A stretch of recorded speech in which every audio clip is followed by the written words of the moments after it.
Inni ma'aka ya masrur.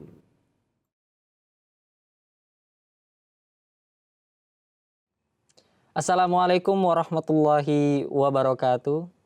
Pemirsa MTA dimanapun Anda berada, senang sekali pada kesempatan kali ini, saya Nasir Ahmad masih dapat menjumpai Anda. Tentunya di program yang sama di mana kita akan membahas khutbah-khutbah Jumat, Hazrat Khalifatul Masih Al-Khamis, Ayadahullahu Ta'ala binasril aziz. Nah pemirsa, pada kesempatan kali ini kita akan membahas khutbah Jumat pada tanggal 13 April 2018 di Masjid Basyarat Pedro Abad di Spanyol. Nah ini berkenaan dengan ketakwaan dan kedekatan dengan Allah Ta'ala.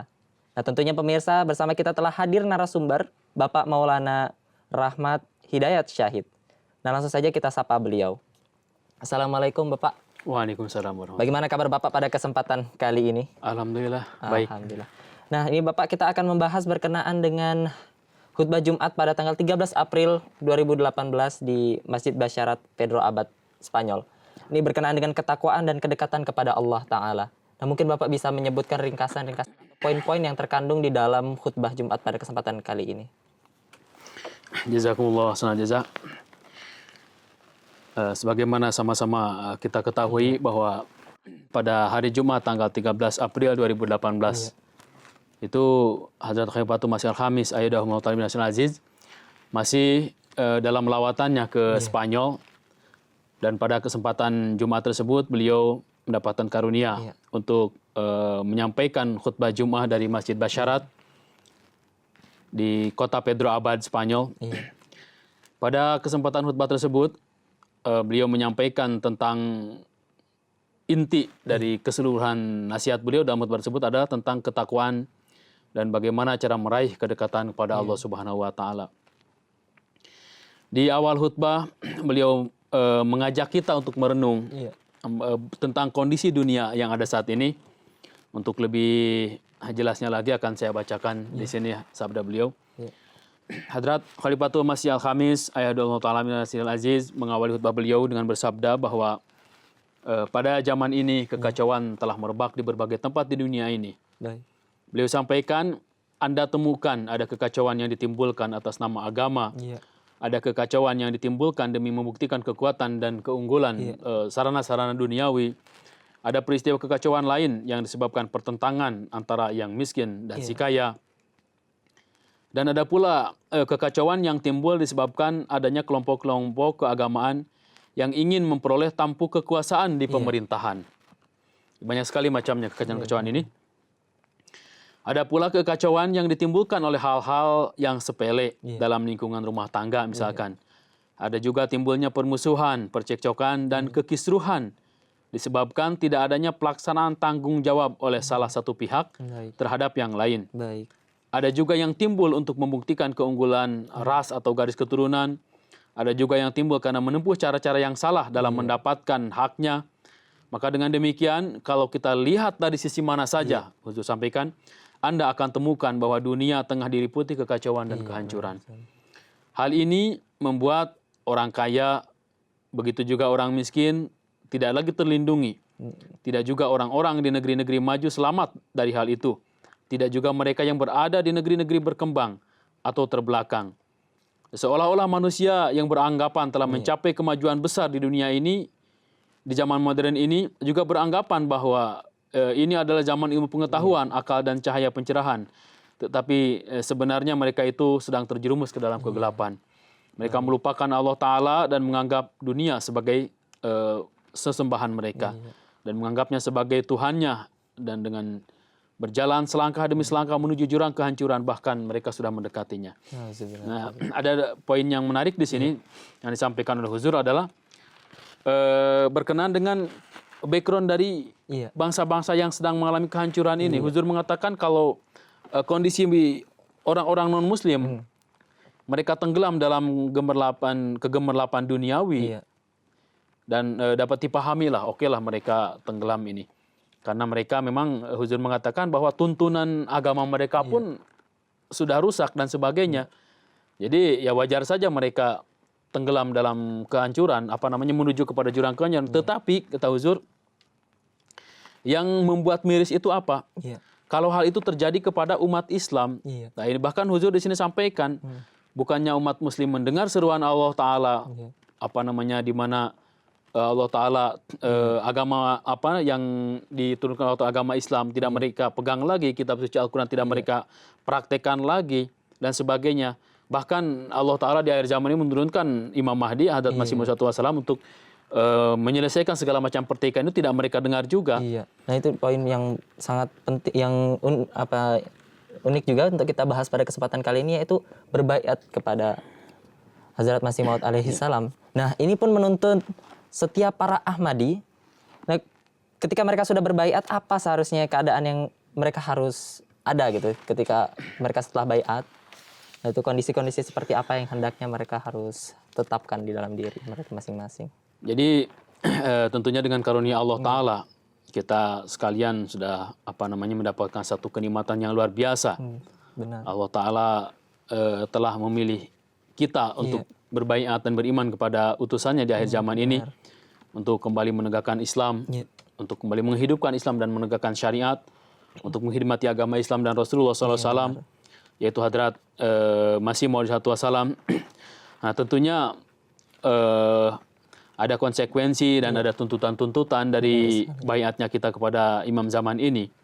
Berkenaan dengan hal ini, Huzur dalam khutbah tersebut pun menyampaikan, beliau bersabda bahwa berkali-kali dan secara terus-menerus langsung Hadrat Masih Maud SAW menyampaikan nasihatnya kepada para anggota jemaatnya. Benar. Tentang bagaimanakah seharusnya keadaan mereka setelah baiat itu. Orang yang baiat, lalu harus bagaimana setelah baiat itu? Apakah setelah baiat sudah selesai urusannya? Tidak. Beliau sampaikan untuk itu cara apa yang akan atau yang seharusnya mereka tempuh. Benar. Saat ini saya akan sampaikan beberapa kutipan sabda dari Hadrat Masih Maud SAW yang menekankan hal-hal tersebut. Nah, kita harus menyimaknya dengan seksama. Janganlah beranggapan bahwa sebelum ini pun pernah mendengarnya atau membacanya berulang-ulang. Karena terkadang setelah membaca atau mendengar pun masih saja bisa lupa. Sebagaimana Hadrat Masih Maud SAW jelaskan, bahwa hal ini secara berulang-ulang dan dari sudut pandang yang berbeda selama bertahun-tahun dalam berbagai majelis, beliau menasihatkan para Ahmadi untuk memperbaiki keadaan diri mereka. Hal ini mengungkapkan bahwa betapa khawatirnya beliau alaihissalam dengan jemaat beliau. Jangan sampai para Ahmadi melupakan tujuan mereka. Jangan sampai mereka setelah baiat ini ditimpa kerusakan, dan jangan sampai mereka mulai mengarah pada kegelapan. Beliau pada satu kesempatan bersabda, beliau alaihissalam, bahwa bagi jemaat kami penting untuk menempuh jalan takwa, bahwa pada zaman yang penuh gemerlap, di setiap tempat berhembus angin kesesatan, kelalaian, dan kehilangan arah. Keadaan penduduk dunia saat ini telah sedemikian buruknya sampai-sampai hukum-hukum Allah Ta'ala mereka anggap tidak bernilai. Benar. Mereka tidak mempedulikan lagi hak-hak dan wasiat-wasiat. Artinya mereka tidak mempedulikan lagi apa-apa yang dinasihatkan kepada mereka. Atau yang mereka sendiri telah wasiatkan atau nasihatkan kepada orang lain. Benar. Mereka telah demikian lupa diri dalam dunia dan kesibukannya secara berlebihan. Nah, ketika sedikit saja mendapatkan kerugian duniawi, mereka langsung meninggalkan sisi agama. Dan menyia-nyiakan kewajiban bagi Allah Ta'ala. Sebagaimana semua ini tampak ketika melihat banyak sekali kasus-kasus yang disampaikan di pengadilan dan yang lain-lainnya. Maka Huzur menyampaikan bahwa seorang Ahmadi itu tidak boleh seperti itu. Mereka harus menempuh jalan ketakwaan. Nah, kemudian Bapak, ini kita berbaiat kepada Hazrat Masih Maud alaihissalam ini untuk mengembalikan kembali Islam yang telah tercoreng di khalayak dunia itu. Nah, untuk mengerti sendiri hakikat Islam sebenarnya itu seperti apa, Bapak? Huzur Ayatullah Ta'ala Minasil Aziz di sini juga menyampaikan bahwa Islam yang seperti apa yang hakiki itu. Dan juga bagaimana kita bisa menjadi muslim yang hakiki. Tentunya ada Islam, ada Muslim. Ada agamanya, ada orang yang menganut agamanya. Islam yang hakiki tentunya akan dijalankan oleh seorang Muslim yang hakiki. Nah, seperti apa gambarannya dan bagaimana cara meraihnya.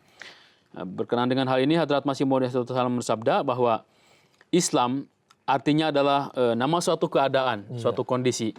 Mengikuti segala hukum Allah Ta'ala. Yang mana ringkasannya adalah taat kepada Allah Ta'ala dengan ketaatan sejati dan seutuhnya. Muslim adalah orang yang mempersembahkan seluruh keberadaannya di hadapan Allah Ta'ala. Seluruh keberadaan di sini lahir dan batinnya, apapun yang dia miliki, segala macam itu dipersembahkan pada Allah Ta'ala. Iya. Semata-mata mengharapkan keridhoannya tanpa memendam suatu harapan supaya dibebaskan dari azab atau mengharapkan hadiah apapun. Iya. Artinya bahwa seorang muslim itu adalah orang yang mewakafkan wujudnya demi meraih keridhaan Allah Ta'ala. Dia menyerahkan sepenuhnya kepada Allah Ta'ala. Wakaf gitu Pak. Ya, jadi tidak ada yang menjadi tujuan dan maksudnya, baik secara amal perbuatan maupun itikad, kecuali semata-mata demi meraih keridhaan dan perhatian Allah Ta'ala. Segenap kebaikan dan amal saleh yang dilakukannya tidaklah dianggap sebagai suatu beban atau kesulitan, melainkan ia berupaya menimbulkan kelezatan dan keindahan dalam melakukan kebaikan dan amal saleh tersebut. Ini memang nampak kecintaan yang sangat luar biasa dituntut untuk para setiap manusia atau para Ahmadi tentunya Bapak ya. Nah ini pun nampak unik kalau kita bahas ini berkenaan dengan kecintaan Hazrat Masih Maud alaihissalam itu sendiri. Seberapa luar biasanya beliau mencintai Allah Ta'ala Bapak. Jadi untuk menjadi muslim yang sejati atau muslim yang hakiki itu ya tidak bisa dipisahkan dari tuntutan mencintai Allah secara total. Nah seperti apa? Ya, ini Hadrat Masih Maud SAW sudah berikan contohnya kepada kita. Huzur bersabda di sini bahwa Hadrat Masih Maud SAW menjelaskan mengenai kondisi pribadi beliau alaihissalam dalam mencintai Allah Ta'ala itu. Beliau bersabda, saya katakan bahwa jika kepada saya diyakinkan buah kecintaan dan ketaatan kepada Allah Ta'ala, malah akan mendapatkan hukuman sekeras-kerasnya. Maka demi Allah saya katakan, fitrat saya akan selalu siap untuk bersabar dari segala macam penderitaan dan kesulitan itu dengan penuh kelezatan, rasa cinta dan suka hati. Jadi kalau misalkan untuk karena mencintai Allah Ta'ala, taat sepenuhnya kepada Allah Ta'ala ini harus mendapatkan hukuman yang keras, itu sebagai tuntutannya, maka Huzur mengatakan saya selalu siap, katanya. Bahkan saya akan menyambutnya dengan penuh rasa senang, gitu, dengan penuh rasa senang, dan beliau akan bersabar gitu. Subhanallah. Jadi beliau sampaikan di sini bahwa meskipun kepada saya diyakinkan hasil kecintaan dan ketaatan kepada Allah Ta'ala membuat saya mendapatkan penderitaan dan azab, maka fitrat saya akan menganggap perbuatan tidak taat dan tidak setia kepada Tuhan, walau hanya satu langkah lebih besar dari 1000 kematian, bahkan tak terhingga. Dan saya menganggapnya kumpulan musibah dan penderitaan. Beliau alaihissalam bersabda, dengan demikian seorang muslim sejati menganggap melanggar perintah ilahi sebagai penyebab kehancuran bagi dirinya. Sekalipun kepadanya dijanjikan kesenangan dan ketentraman yang sangat banyak untuk bersikap tidak taat. Maka dari itu, untuk menjadi seorang muslim yang hakiki, perlu meraih fitrat ketaatan dan kecintaan kepada Allah. Dan ini semua bukan didasari harapan mendapatkan ganjaran atau takut hukuman, melainkan harus menjadi keistimewaan alami dan bagian dari fitrat. Bahwa selanjutnya kecintaan itu dengan sendirinya akan menciptakan sebuah surga baginya. Dan inilah yang merupakan surga yang hakiki. Tidak ada manusia yang dapat masuk surga sebelum dia menempuh jalan tersebut. Oleh karena itu saya nasihatkan kepada kalian, ya, Anda sekalian yang menjalin hubungan dengan saya untuk menempuh jalan ini, karena inilah jalan hakiki untuk menuju surga. Jadi manusia menjalankan perintah Allah Ta'ala itu terbagi pada 3 golongan. Ada satu orang yang dia menjalankan perintah Allah Ta'ala itu semata-mata karena mengharapkan pahala atau ganjaran, imbalan.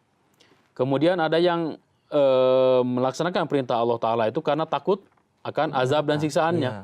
Nah, sedangkan muslim yang hakiki, yang derajat muslim yang paling tinggi itu adalah yang melaksanakan perintah Allah Ta'ala itu semata-mata mengharapkan keridhaan Allah Ta'ala. Jadi supaya Allah Ta'ala itu suka sama kita.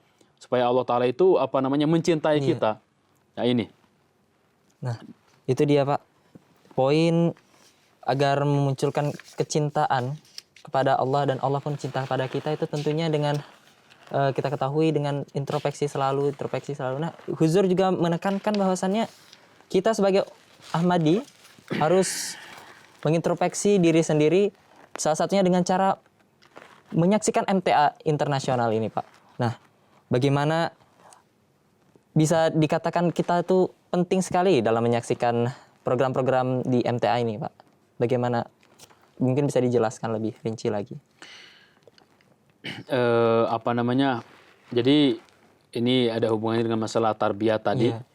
Salah satu sarana tarbiyat yang merupakan karunia Allah Ta'ala terbesar kepada kita saat ini, yaitu dengan dikaruniainya kita MTA ya, Muslim Television Ahmadiyah.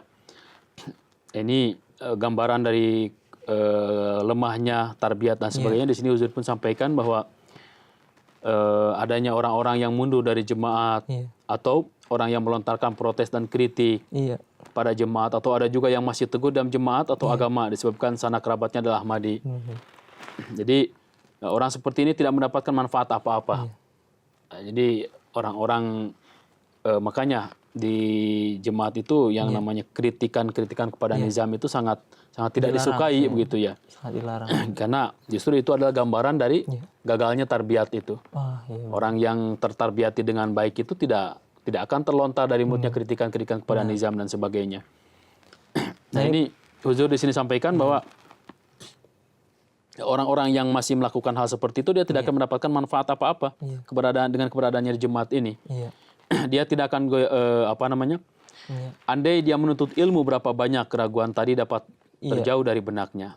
Dia tidak akan goyah lagi dan setan tidak akan menyerangnya. Sebagaimana sebelumnya saya katakan, Hadrat Masih Maud telah menasihatkan untuk menunungkan Al-Quran Karim. Begitu juga kita harus menaruh perhatian untuk membaca buku-buku Hadrat Masih Maud SAW dan meningkatkan ilmu agama kita. Demikian pula kita harus berusaha untuk menjalin hubungan dengan khilafat. Nah ini poinnya di sini. Dan meraih manfaat dari semua program khalifah. Nikmat MTA ini Muslim Television Ahmadiyah ini, saluran televisi yang menjangkau seluruh dunia saat ini, yang Allah Ta'ala anugerahkan. Maka tegakkanlah hubungan kedekatan dengan khilafat melalui perantaraannya. Ambillah manfaat dari MTA. Saksikanlah semua program khalifah. Banyak sekali orang yang membina hubungan ini dengan perhatian khusus. Menyimak MTA dan menjalin hubungan dengan MTA. Menulis surat kepada saya menyatakan bahwa keimanannya dan keyakinannya semakin meningkat berkat memirsa MTA ini. Jadi ini merupakan sarana yang besar yang mana setiap Ahmadi harus mengambil manfaat. Jadi di sini tarbiyat, salah satu sarana tarbiyat yang paling efektif bagi seorang Ahmadi itu adalah dengan menyimak MTA sebanyak mungkin. Arahkan anak-anak kita juga, keluarga kita untuk menyimak MTA. Karena apalagi sekarang sudah ada misalkan untuk Indonesia sudah diterjemahkan ke dalam bahasa Indonesia program-program Hadrat Khalifah juga, bahkan khutbah-khutbah Jumat pun sudah dipancarkan secara langsung dengan terjemahan bahasa Indonesia. Ini sudah sangat luar biasa sekali karunia Allah Ta'ala. Dan di MTA itu mungkin setiap saat, bahkan bisa dikatakan bukan setiap jam ya. Mungkin per berapa menit sekali itu ada nampak wajah Hadrat Khalifah, kemudian nampak program-program dan sebagainya. Ini satu sarana tarbiyat yang luar biasa. Sangat disayangkan kalau kita tidak mensyukuri nikmat MTA ini. Mudah-mudahan dengan seruan Hadrat Khalifah ini ya banyak saudara-saudara kita pun yang tercerahkan untuk semakin mencintai MTA gitu ya. Ini masih berkenaan dengan tarbiyat ini, Pak.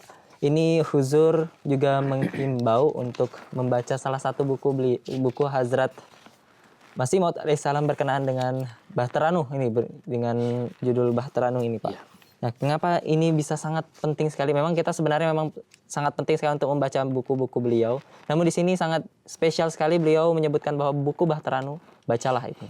Nah, itu mungkin bisa dijelaskan lebih lanjut. Di sini Huzur sampaikan bahwa beliau mengarahkan pentingnya memperdengarkan dan membacakan buku Bahteranuh di kalangan jemaat ini. Hadrat Masih Maud SAW sendiri yang menyampaikan hal ini, bahwa diusahakan setiap Ahmadi itu menelaahi buku Bahteranuh ini. Ini saya bacakan sabda beliau di sini. Mungkin nanti bisa kita bahas. Beliau alaihissalam bersabda bahwa di dalam buku Bahteranuh telah saya tulis pengajaran-pengajaran saya. Nah, itu jadi ada bagian terkecilnya dikeluarkan dari buku itu, dicetak secara terpisah yang namanya Ajaranku. Nah, itu buku Ajaranku itu ada bagian dari Bahteranuh ini. Yang satu, pengajaran saya penting bagi setiap orang untuk mengetahui hal tersebut. Seyogianya berbagai cabang jemaat mengadakan jasa-jasa untuk memperdengarkan buku tersebut kepada semuanya. Jika memungkinkan, kirimlah buku itu kepada orang yang siap dan mempunyai waktu luang untuk membacakannya. Jika dibagikan bukunya begitu saja, meskipun jumlahnya 50.000 eksemplar sekalipun, tetap tidak akan cukup. Sementara jika dibuat, upaya seperti yang telah saya sebutkan itu akan tersebar luas, sehingga persatuan yang kita harapkan akan mulai tercipta di dalam jemaat ini. Nah, ini jadi karena di sana itu Huzur sampaikan siapakah yang menjadi anggota jemaatku, siapakah yang dihitung sebagai Ahmadi dan sebagainya, itu ada di sana. Orang yang akhlaknya seperti ini dan sebagainya, itu penting sekali. Jadi bahkan Huzur sampaikan bukan hanya dibagikan bukunya, mungkin ini harus kita mulai juga di keluarga, misalkan yang paling kecil di ranah keluarga lah. Tarbiyat keluarga kecil di rumah itu dibacakan 1 halaman 2 halaman dari buku Bahtera Nuh ini sambil dijelaskan pada ini kan menjadi sarana yang luar biasa sekali, dan itu akan lebih mengena kepada mereka ini. Baik, itulah pentingnya memang kita menelaah buku Bahtera Nuh ini, Bapak. Dan mungkin pada kesempatan kali ini kita dibatasi dengan waktu, begitu Pak. Kami ucapkan terima kasih kepada Bapak telah hadir dan telah menerangkan pada kami berkenaan dengan khutbah ini secara luar biasa. Terima kasih Bapak. Dan karena kita akan menutup acara pada kesempatan kali ini, sekali lagi kami ucapkan jazakumullah. Nah pemirsa, itulah perbincangan kita bersama Bapak Maulana Rahmat Hidayat Syahid. Kami undang sekali lagi Anda untuk menyaksikan acara-acara kami selanjutnya, tentunya di Seruan Khalifah. Saya Nasir Ahmad bersama kru yang bertugas pada kesempatan kali ini mohon undur diri dari hadapan Anda. Akhir da'wana alhamdulillahirabbil alamin. Wassalamualaikum warahmatullahi wabarakatuh.